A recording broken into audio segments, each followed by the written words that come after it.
Okay, for the next 20 minutes, I'm going to talk about, well, 15 minutes. Hold on. We're going to talk about church planning, the history of church planning, and where we're at today. First of all, starting off the early church plants in the early Anabaptists, before they got to here, they spread quickly.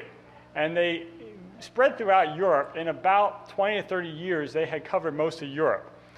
Most of the teams were 3 to 4 men. Very rarely would women go, sometimes they did. They usually consisted of a preacher, somebody who was good at talking, somebody who was a deacon, good at the hands-on stuff and caring for people, and a runner, an athlete.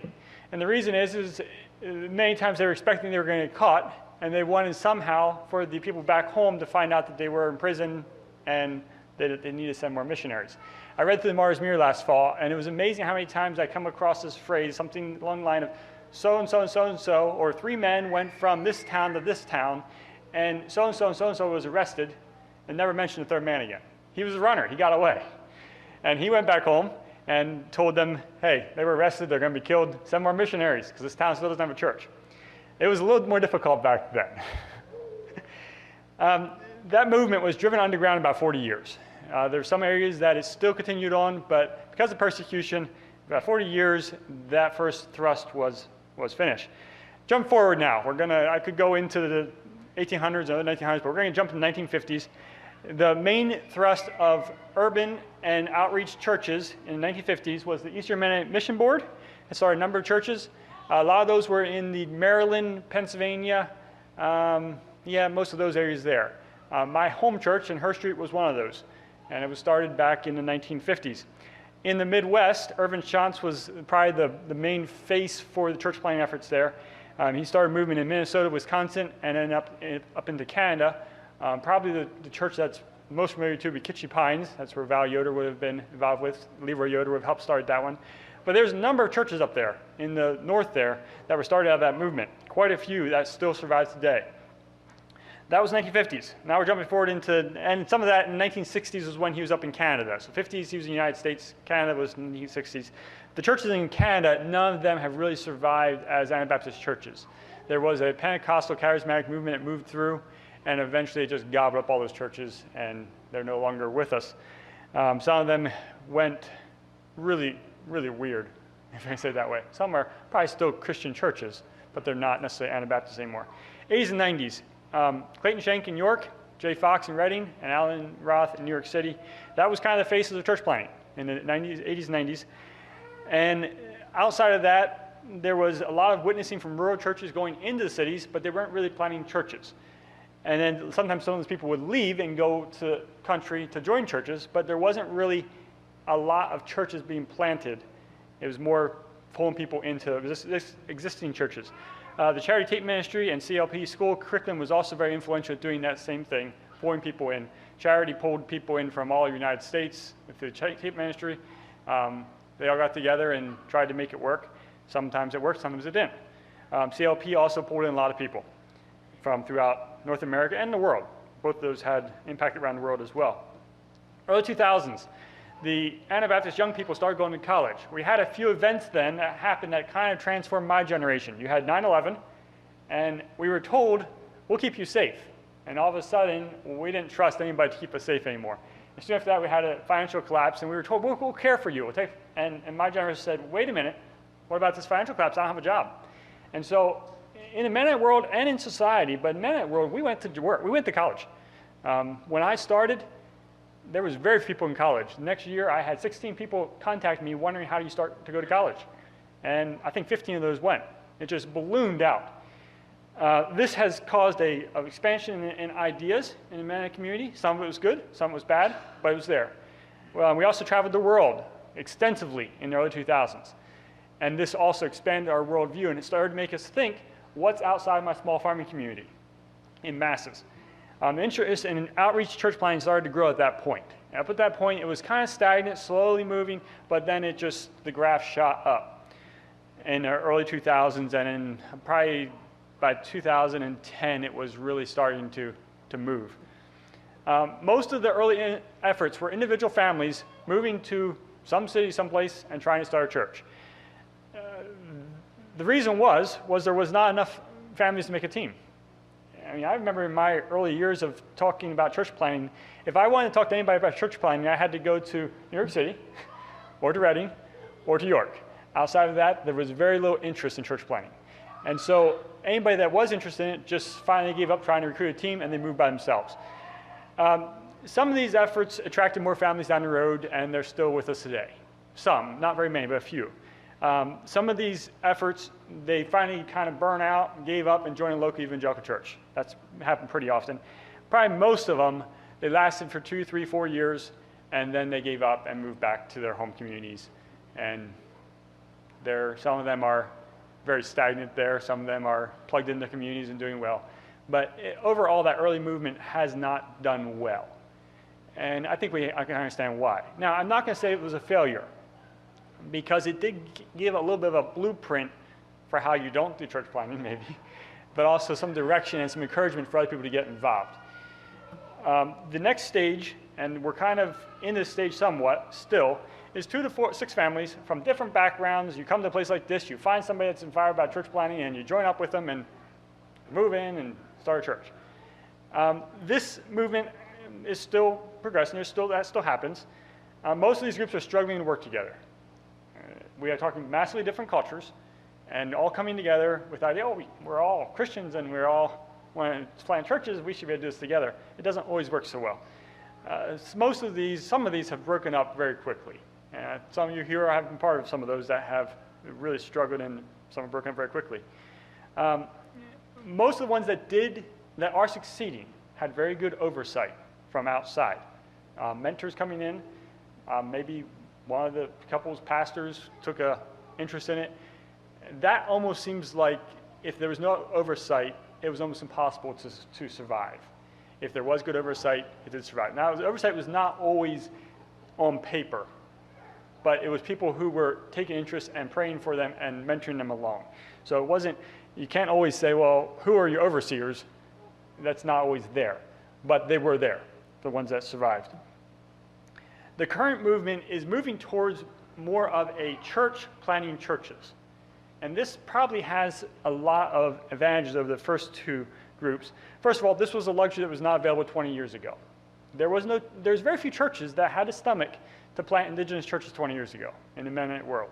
Today, that's different. There are many churches who are thinking about this and working towards this. So that is a good thing. I will credit the church planters 20 years ago as maybe helping to drive the movement here. And so while they may have not succeeded in planting churches, they maybe brought the Anabaptist community along to where they are planting churches in this way. And I think that might be one of the biggest takeaways.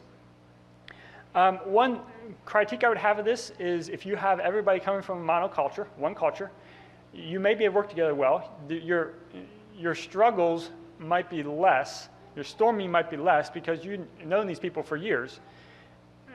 You're still going to have some storming to do, but it might be less than some of the earlier models. But because you're one cultural, you may struggle to bring in local people. You might struggle to adapt to the local culture and to become one with the local culture. You might always feel like outsiders. That might be one struggle here. And so those of you who are in those types of church plants, be aware of that and try to figure out how to concentrate on becoming part of the local culture and learning how they think. Old people are good people to talk to in the local community. They could teach you an awful lot about how people think. Spend a lot of time with older people. I do think this church plant model has a bright future. It's going to survive, just like the swarm model tends to survive. This model, I think, will survive too at a much higher rate. But they are going to have struggles too. There is no perfect way to plant a church. No perfect system. Good people, a good God, and communication between the two is what plants churches. It's not the perfect model. There was a general in World War II, he often preached, he said, amateurs focus on strategy, professionals focus on logistics. And if we're so focused on a strategy, what's the perfect strategy, it might tell us where we're at along the line. You focus on logistics, and strategies and logistics have some overlap, but there is some differences there as well. Currently, Anabaptist groups are planting about 5 to 6 churches a year in North America that I know of. I'm sure I'm missing some here and there because I don't have my fingers in every single group. But it's really moving. It's taking off. Most of these churches, if you look at the map, most of the churches are in the mid-Atlantic states: Ohio, Pennsylvania, Maryland, Virginia, a little bit New York State, up in New England somewhat. There's very little happening in the South, in the West. A few churches here and there, and in the Midwest, very, very few. And we really ought to think about that a little bit. Current needs that I'm seeing in the church planting movement is more mentor couples to go around and visit. If you know people who have some experience, who can think outside the box a little bit, and can go around and encourage these church plants, even if it's not an official rule, as an advisor, somebody who can just go stop in for a visit, take the families out for lunch or whatever, and just sit around and talk. That is extremely helpful. We need better training material for church planners going in, but also when you're in the field. It's coming, it's getting there, but we still need improvement there. We need more online and video teaching materials. I've come to the conclusion the last couple of years that most of the people that are coming to Anabaptist churches, there is a big component of time they spend on the internet researching before they ever step in our doors. And we need to flood the internet with that material. Anabaptist Perspectives has done a good job with it. Strength to Strength has done a good job. Sound Faith, there's a couple other smaller ones. We need 10 times more than we got. So if you have video editing skills or have some interest in that, that is a worthy endeavor.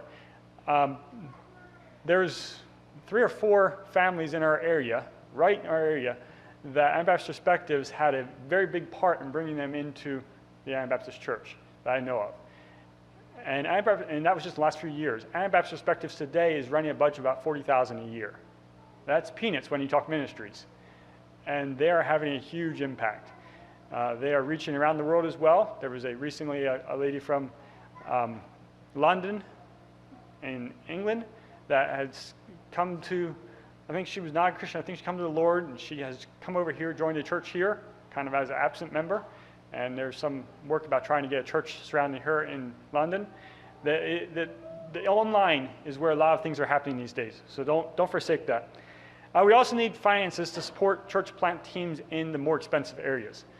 There are some areas that are very difficult to move into. It's very expensive.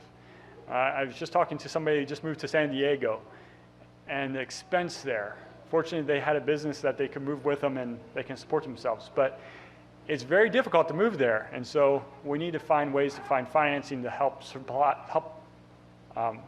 them at least somewhat so that they can afford to move. Areas that need special attention. I've been preaching this weekend a little bit, so if you heard this before, that's fine. You hear it again. The Gulf states, Mississippi, Louisiana, and South Texas are huge holes for our Anabaptist community. We have almost nobody in South Mississippi, in this whole state of Louisiana, and South Texas. That's an area that is probably, I don't know, 50 million, 40 million people, and probably the size, 2 or 3 times the size of Pennsylvania. It's a huge area. Clark County, Las Vegas, has about 2.2 million people. There's no Anabaptist church there within 2 hours. So they don't really have the opportunity of running across somebody. And we don't go to Las Vegas to tour very often either. At least I hope not. So I suspect there's very little chance that you bump into one of us. San Francisco, Oakland, there's lots of people there. I don't know how to tally it. I try to tally it, and it's about impossible with 20 to 30 million people. And there's also no Anabaptist church within 2 hours. And that's, again, a place we don't go visit. So they have the internet, they can maybe find us. I know there are people in all these places that are Anabaptists. I know there are. I say no, I'm convinced there is. Many of them think they're the only ones out there, and they're being told they're crazy, and they would just love to have somebody come in that they can fellowship with a little bit. So where would we go? I'm going to put a little bug in your ears this morning. I'm not criticizing. We need churches everywhere. But let's go to places that we're not 15 minutes away from another God-fearing church whenever possible. And there are good churches outside of Anabaptism. I know there are. And there are, especially outside Mennonite and Beach Amish and so on groups. I know there are. I've met many of them. As much as possible, let's try to find areas where there's not churches. And secondly, let's find areas where there is maybe churches, but there's some pretty big needs in the churches. not necessarily to defeat those churches. Maybe we can speak into them and pull them alongside. That's possible.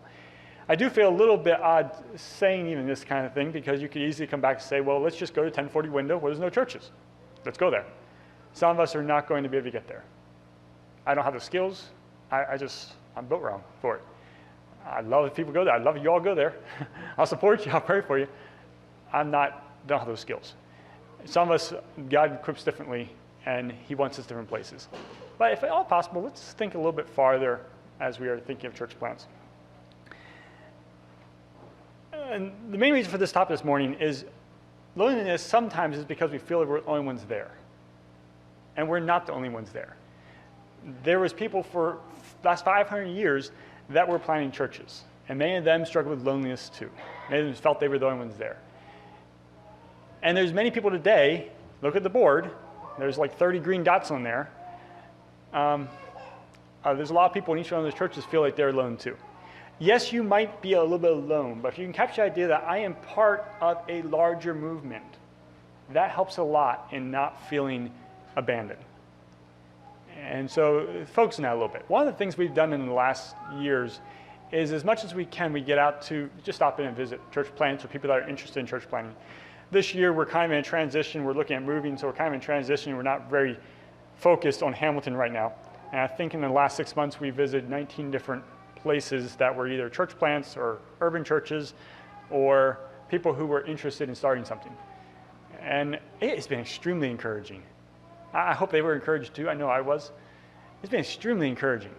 As your travels, if you know people, just stop in. You don't have to stay overnight, but stop in, grab a meal together, or just half an hour, pray together, and leave again. That's fine. If we all band together, it will help to cut down on the loneliness and the discouragement. So you've met people here this weekend. You'll get their addresses before the day's over. They might even be back there by now. Stop in. Keep that in mind and start building your own networks of people outside the ones that are here this week. And that will help a lot with loneliness.